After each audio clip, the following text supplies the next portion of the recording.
सभी को जय मसीह की दोस्तों। प्रभु यीशु मसीह के नाम से मैं आप सभी के जीवन के लिए आशीष और बरकत कहती हूँ। आज आपको सुनाने वाली हूँ एक बहुत ही खूबसूरत कहानी कुछ इस प्रकार की है कि एक बार की बात है, एक चोर था और वो खाने के रसोई घर में एक दिन किसी के यहाँ चोरी कर रहा था। उसी समय राजा के सैनिक आए और उन्होंने धर दबोचा, उसे पकड़ लिया और राज दरबार ले गए। राजा के सामने उसे पेश किया गया। वहाँ का राजा जो था, किसी भी सज़ा के लिए लोगों को कड़ी से कड़ी सज़ा दिया करता था, किसी भी अपराध के लिए। और जब उस चोर को वहाँ उपस्थित किया गया तो राजा ने कहा, इसे तो सजाए मौत मिलेगी, इसे फांसी की सज़ा दी जाएगी। चोर सोचने लगा कि अब तो मरना ही है, अब क्या किया जा सकता है।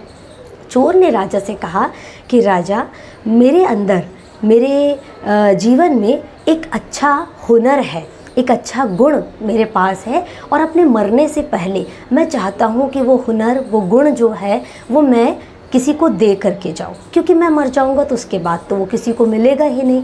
तो राजा सोच में पड़ गया, यदि इसके पास कोई गुण होता, कोई हुनर होता तो भला ये चोर क्यों बनता। बल्कि राजा ने तो उसे डांटा भी कि तुम अच्छे हट्टे कट्टे नौजवान लगते हो, तुम चोरी क्यों करते हो, तुम ईमानदारी के साथ कोई काम करो और अपना जीवन चलाओ, अपना परिवार पालो।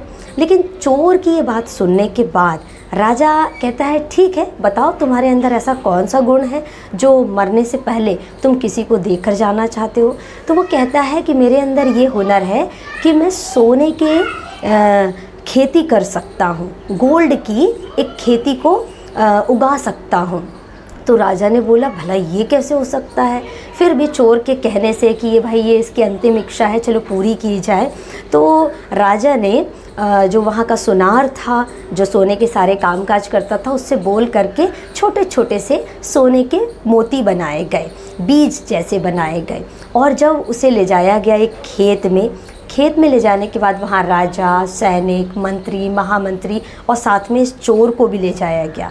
और राजा ने कहा, ठीक है, अब तुम्हारे मरने का समय नज़दीक आ रहा है, तुम जल्दी से इस बीज को बो दो ताकि तुम्हारी सज़ा पूरी की जा सके। चोर कहने लगा, राजा, मैं इसे बो नहीं सकता। तो राजा ने बोला, भला तुम क्यों नहीं बो सकते। कहता, क्योंकि मैं तो एक चोर हूँ ना, मैं नहीं बो सकता। इस बीज को वही व्यक्ति बो सकता है जिसने कभी भी अपनी ज़िंदगी में चोरी ना की हो, जो चोर ना हो, वही इस बीज को बोएगा तो इससे सोने की खेती उत्पन्न होगी। तो फिर क्या था, राजा ने अपने महामंत्री की ओर देखा और कहा, महामंत्री जी, इस बीज को उठाइए और बो दीजिए पूरे खेत में ताकि सोने की फसल हो सके। अब महामंत्री बड़ा हिचकिचाने लगा, कहने लगा, बड़ा लड़खड़ा कर कहने लगा, राजन, आप ये क्या बात कर रहे हैं। मैं बचपन में जब स्कूल जाया करता था तो कभी कभार अपने दोस्तों के टिफ़िन से लड्डू और कुछ अच्छे समोसे, कुछ अच्छी चीज़ें वो लेकर आते थे तो मैं चुरा लिया करता था। क्या करूं, बचपन में मैंने भी चोरी की, तो माफ़ कीजिएगा, मैं इसे नहीं बो सकता। ये बोलकर वो पीछे हट जाता है। राजा अपने दूसरे वीर सैनिक शूरमा को बोलता है।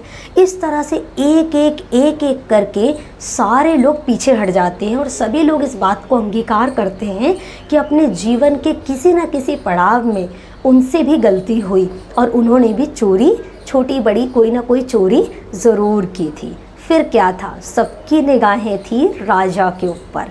जब चारों तरफ की भीड़ राजा की तरफ देख रही थी तो राजा ने बड़े ही कहना चाहिए उत्सुकतापूर्व सबकी ओर देखते हुए कहा कि अब मेरी ओर ऐसे क्यों देख रहे हो, भाई मैं भी एक इंसान हूँ, मुझसे भी गलती हो सकती है। जैसे ही राजा ने ये बोला, फिर क्या था, सारे के सारे लोग, चोर समेत सारे लोग ज़ोर से ठहाके मारकर हंसने लगे। राजा ने चोर की इस बुद्धिमानी की योजना पर उसे शाबाशी दी और उसे आज़ाद भी किया और इनाम भी दिया। ये कहानी एक काल्पनिक कहानी है, लेकिन इस कहानी से हम क्या सीखते हैं। परमेश्वर का वचन कहता है, प्रियो, लूका रचित सुसमाचार अध्याय 6 और उसकी 37 और 38 आयत में प्रभु ने कहा दोष मत लगाओ कि तुम पर भी दोष ना लगाया जाए। बाइबल में इस प्रकार से लिखा है यूहन्ना रचित सुसमाचार अध्याय 8 में कि फरीसी और शास्त्री लोग, एक दिन की बात है कि एक व्यभिचारिणी स्त्री को पकड़कर यीशु मसीह के पास ले आए, और वो इसलिए लाए ताकि वो यीशु मसीह को उसकी शिक्षाओं में फंसा सके और उससे जान सके कि यदि ये व्यभिचारिणी स्त्री है और हम पत्थर भी लाए हाथ में, अब बता तेरी ओर से इसके लिए क्या न्याय किया जाएगा। यदि तू होगा, व्यवस्था को मानता है, नियम को मानता है, परमेश्वर को मानता है, तो बता इसके लिए क्या फैसला होना चाहिए करके। तब प्रभु यीशु मसीह वहाँ एक काम को करते हैं। हम वहाँ पर देखते हैं कि प्रभु यीशु मसीह ऐसे लोगों से भी प्रेम करते हैं जो व्यभिचार में जो दोषी पाएगा, उन सब लोगों से हमारा प्रभु प्रेम करता है। बाइबल इस प्रकार से कहती है प्रभु यीशु मसीह ज़मीन पर झुककर कुछ लिखने लगे, उसके बाद फिर सीधे खड़े होते हैं और बोलते हैं एक वचन। वो वचन बड़ा ही हमारे जीवन को प्रेरणा से भरता है, उत्साह से भरता है, हमारे जीवन को आगे बढ़ने की एक राह दिखाता है। प्रभु यीशु मसीह यूहन्ना अध्याय 8 में इस प्रकार से कहते हैं कि तुम में से जो निष्पाप हो वही इसे पहला पत्थर मारे। और फिर झुककर ज़मीन पर कुछ लिखने लगते हैं। फिर क्या था, एक एक करके बच्चे से लेकर बूढ़े तक जितने भी लोग वहाँ पर थे सब के सब निकल गए। उसके बाद प्रभु यीशु मसीह ने उस स्त्री से पूछा, हे नारी, क्या किसी ने तुझे सज़ा नहीं दी? सब के सब कहाँ गए? तो उसने कहा, नहीं प्रभु, किसी ने भी दंड की आज्ञा और इस प्रकार की बातें नहीं की। प्रभु ने उसे क्षमा किया और कहा, जा, कुशल से जा, अब पाप मत करना।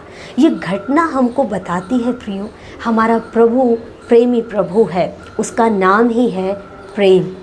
प्रेम, हालेलुया, वो हम सबसे प्रेम करता है। हम सीखने पाए, हमारा प्रभु दोष लगाने नहीं आया, लेकिन वो सबसे प्रेम करने आया। जब हम किसी से प्यार करते हैं तो उसके अंदर की कमियों को, कमज़ोरियों को नहीं देखते, उसके अंदर किए गए कोई अपराध को या बातों को नहीं देखते हैं, लेकिन हम उससे निस्वार्थ प्रेम कर पाते हैं। आइए हम भी मिलकर प्रभु के स्वभाव में आगे बढ़ें और एक दूसरे के साथ प्रेम के साथ आगे बढ़ने पाएँ। जीवन में जब कभी ऐसा लगे कि सामने वाला व्यक्ति कुछ दोषी पाया जा रहा है, कुछ गलत काम किया है, तो एक बार इस कहानी को ज़रूर याद कीजिएगा और प्रभु यीशु मसीह के जीवन से इस घटना को ज़रूर स्मरण कीजिएगा। आई होप कि आपको ये हिम्मत मिलेगी कि आप सबसे प्रेम कर पाएंगे। आप सभी को जय मसीह की।